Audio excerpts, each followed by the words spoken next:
Shalom saudara diberkati Tuhan kita Yesus Kristus. Kembali dalam seri firman yang kedua dari janji berkat, dan masih dalam dari bacaan yang sama, yaitu dari Ulangan pasal yang ke-7. Saudara diberkati Tuhan kita Yesus Kristus. Dari seri yang pertama saya membagikan kepada kita tentang bagaimana Allah menyediakan berkat yang banyak kepada bangsa Israel, dan berkat-berkat ini disediakan kepada mereka dan mereka akan menerimanya bila mana mereka telah masuk tanah perjanjian. Pasal yang ke-7 ayat yang pertama, apabila Tuhan Allahmu telah membawa engkau ke dalam negeri kemana engkau masuk untuk mendudukinya. Jadi apabila Tuhan Allah telah membawa bangsa Israel masuk ke dalam negeri yang menjadi tempat mereka, yang menjadi milik pusaka mereka, yaitu tanah Kanaan, maka ada hal-hal yang sudah Tuhan sediakan bagi mereka. Ada banyak berkat yang Tuhan sediakan bagi mereka. Di antaranya saudara diberkati Tuhan, Ulangan pasal yang ke-7 ayat yang ke-13, Ia akan mengasihi engkau, memberkati engkau dan membuat engkau banyak. Ia akan memberkati buah kandunganmu dan hasil bumimu, gandum dan anggur serta minyakmu, anak lembu sapimu dan anak kambing dombamu, di tanah yang dijanjikannya dengan sumpah kepada nenek moyangmu untuk memberikannya kepadamu. Jadi saudara diberkati Tuhan Yesus Kristus. Berkat-berkat ini disediakan kepada orang-orang bangsa Israel, orang-orang yang percaya kepada Allah, dan akan mereka terima, akan diberikan Allah kepada mereka di saat mereka masuk dan ada di tanah perjanjian, yaitu Kanaan. Dan janji ini Tuhan bukan hanya berjanji begitu saja, tetapi juga Tuhan berjanji dengan bersumpah kepada nenek moyang mereka, yaitu Abraham, ada juga Ishak, ada juga Yakub, leluhur daripada bangsa Israel ini. Saudara diberkati Tuhan. Tetapi ada hal-hal yang harus ditaati, ada hal-hal yang harus tidak boleh dilanggar. Ada permintaan yang Tuhan mau supaya bangsa Israel, supaya orang Israel ini taat dan mengikutinya. Di antaranya saudara diberkati Tuhan, saya bahas dalam janji berkat bagian pertama, yaitu jangan kawin-mawin dengan orang yang bukan bangsa Israel. Jangan kawin-mawin dengan orang-orang yang tidak percaya kepada Allah.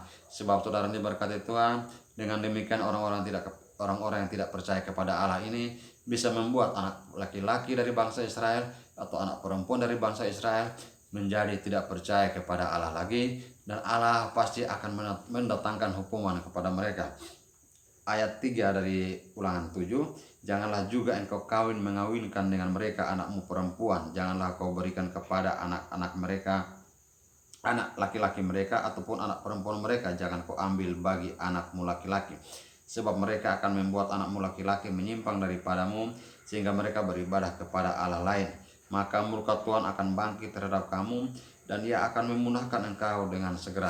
Jadi Tuhan bisa menghukum bangsa Israel jikalau mereka tidak percaya kepada Allah. Dan salah satu hal yang bisa membuat mereka tidak percaya kepada Allah, jikalau mereka menikah dengan orang yang tidak percaya kepada Allah, orang-orang ini bisa lebih pengaruh daripada mereka dan menarik mereka untuk tidak percaya kepada Allah. Saudara diberkati Tuhan kita Yesus Kristus.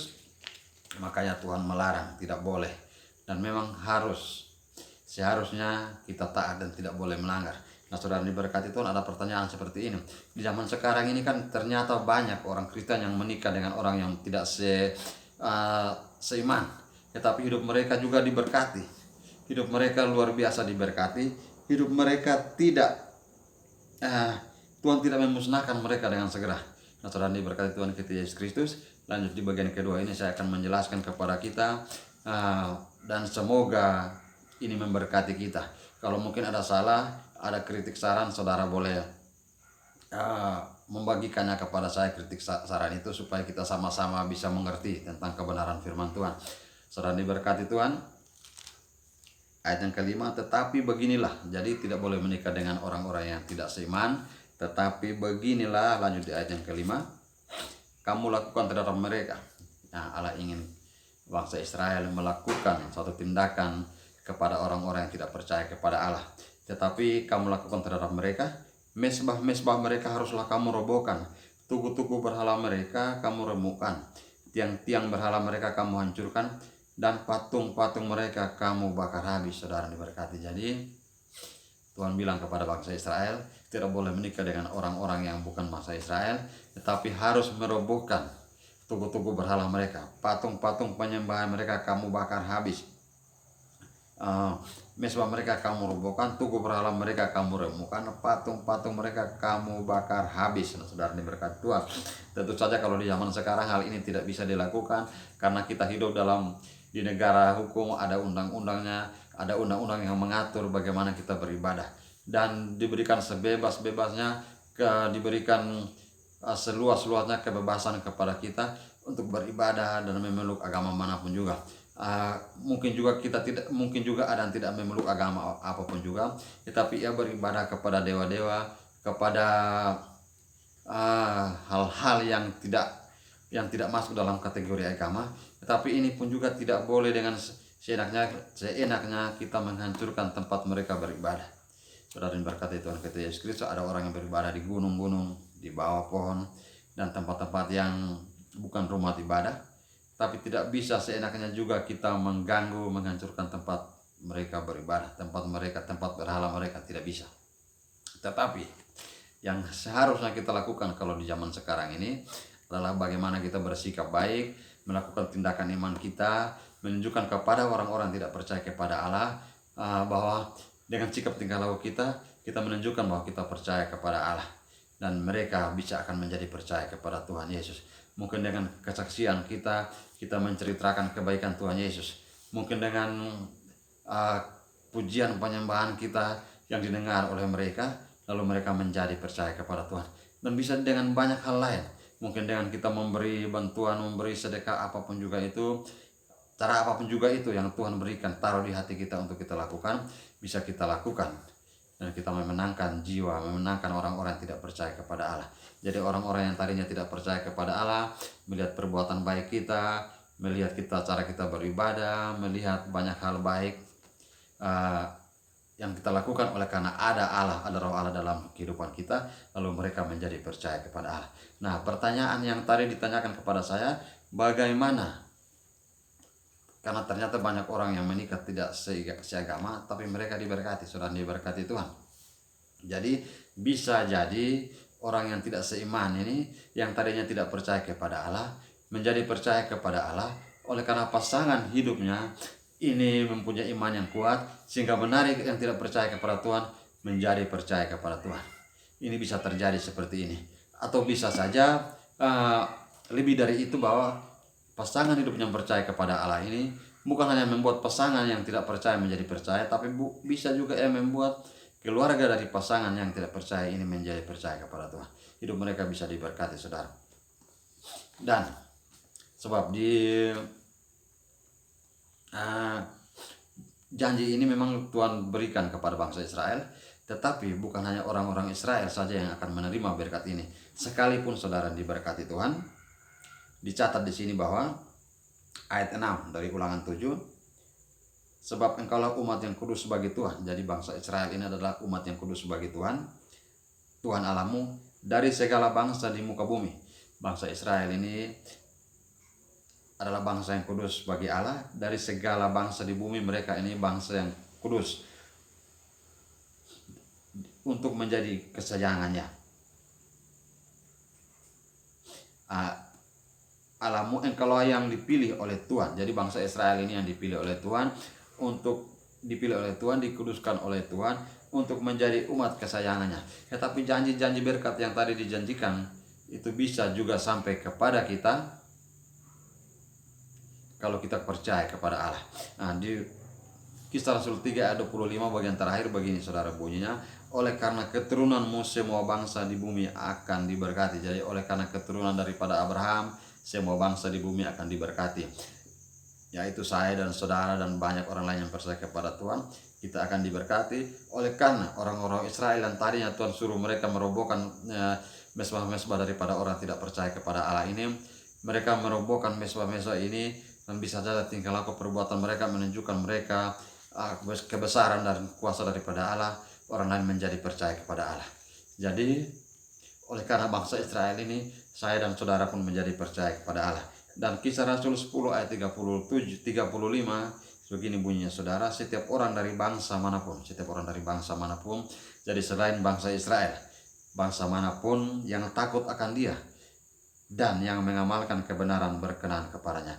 Jadi setiap orang dari bangsa manapun yang bukan bangsa Israel, tetapi yang takut akan Allah dan yang mengamalkan kebenaran dan yang mau melakukan kebenaran sesuai apa yang Tuhan inginkan, yang tidak mau, yang taat dengan Allah, itu berkenan kepada Allah. Jadi kalau Tuhan seperintahkan kita supaya jangan kawin-mawin dengan orang yang tidak seiman, sekalipun sama-sama kita Kristen tapi ada juga yang Kristen tapi tidak percaya kepada Tuhan Yesus, jangan sampai tiap hari pasangan hidup yang percaya Tuhan ini hanya makan hati saja dengan pasangan hidup yang tidak percaya Tuhan, sekalipun sama-sama Kristen tapi hanya makan hati saja. Itu larang, jangan. Jadi ini nasihat kepada anak-anak muda, orang-orang muda yang baru jalan-jalan mau mungkin berdoa supaya dapat pasangan hidup. Jangan sampai karena dia bagus, justru sama-sama di gereja, contoh hal di gereja hanya mau lurus sama mana yang bagus, kok dia mau gak nah ketemu lu juga cari yang bagus. Ini sudah lu tahu bahwa dia ini takut Tuhan. Habis menikah mah bu jadi sancak atau susi jadi sansak. Jadi sudah diberkati Tuhan dengan tindakan perilaku daripada orang-orang Israel merobohkan tugu-tugu berhala. Ini menjadi contoh bagi kita bahwa dengan tindakan iman kita kepada Allah, yaitu bagaimana kita berperilaku yang baik, membuat orang-orang yang tidak percaya kepada Tuhan menjadi percaya kepada Tuhan. Dan di Daniel pasal 12 ayat yang keberapa saudara, di sana dikatakan bahwa orang-orang yang membuat orang-orang berbalik kepada kebenaran ini akan percaya seperti bintang-bintang. Dan janji berkat itu banyak akan Tuhan berikan. Jadi bukan hanya kepada bangsa Israel, berkat Abraham, Ishak, Yakub akan mereka terima, tapi kepada bangsa lain juga yang percaya kepada Allah akan menerima banyak janji berkat, yang banyak janji Allah untuk memberkati bangsa Israel ini. Yang itu diantaranya, saya ulangi saudara diberkati Tuhan, bahwa Allah, ia akan mengasihi engkau, memberkati engkau, dan membuat engkau banyak. Jadi Allah akan membuat banyak, artinya membuat keturunan kita ini menjadi tidak habis, tidak putus keturunan kita, tapi keturunan kita akan terus bertambah. Ia akan mengasihi kita dan membuat engkau banyak. Ia akan memberkati buah kandunganmu dan hasil bumimu. Buah kandunganmu berarti tidak akan ada yang mandul dari antara keturunanmu, saudara. Jadi kalau seandainya ada terjadi seperti ini, bisa jadi ini juga adalah kemarahan atau murka Tuhan, oleh karena orang-orang sebelum kita, leluhur kita yang sebelum kita ini tidak percaya kepada Allah. Atau bisa jadi juga ini karena faktor medis, ya, tapi apapun juga itu, sesungguhnya Allah bisa membuka kandungan saudara, bisa membuat saudara untuk mempunyai keturunan. Ia akan memberkati hasil bumimu, gandum dan anggur serta minyakmu, anak lembu sapimu dan anak kambing dombamu di tanah yang dijanjikannya dengan sumpah kepada nenek moyangmu untuk memberikannya kepadamu.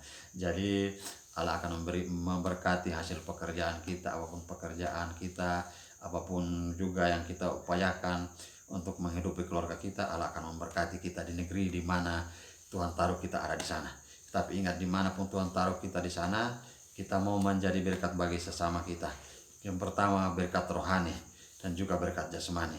Jangan mau hidup sendiri, jangan mau selamat sendiri, jangan mau menikmati berkat Tuhan sendiri.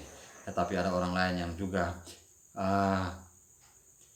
mengharapkan berkat pertolongan dari Tuhan, dan kita bisa menjadi perpanjangan tangan untuk sesama kita. Saudara diberkati Tuhan.